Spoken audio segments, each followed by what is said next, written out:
Conocí el proyecto hace unos 3 años a través de la trabajadora social del CAPESO.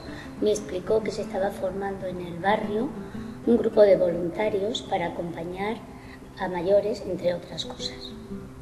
Cuando me lo explicó me pareció bien y pensé que dar un poco del tiempo a personas que tienen necesidades, que una cosa tan sencilla como es acompañarlas, pues hablar o salir a pasear ya es importante.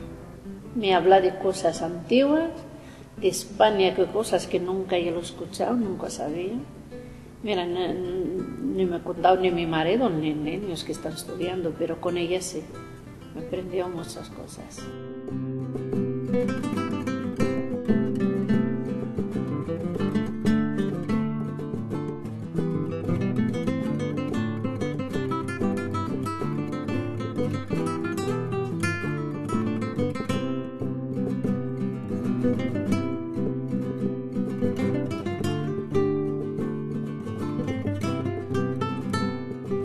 Sí, pero pues adelante hay que hacerlo porque hay personas mayores que necesitan mucha ayuda y mucho cariño de nosotros. Y hay que ayudarlo y hay que estar con nosotros porque nosotros más tarde va a tocar nosotras también. Como ella, queremos mucho más voluntarios. Yo lo que digo, ánimo y apuntáis por favor porque vale la pena. Y no vais a arrepentir de nada. Yo a ella la quiero mucho.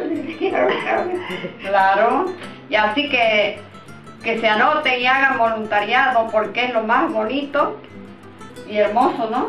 Y damos vida a una persona como ella. Más de y como compañía, otras que hay. porque sola estoy todo el día sola. Claro que suerte que las tiendas la tengo bien, un poco bien, ya lo sabes tú. Pero en una hora que yo paso con ella, ella queda feliz. claro.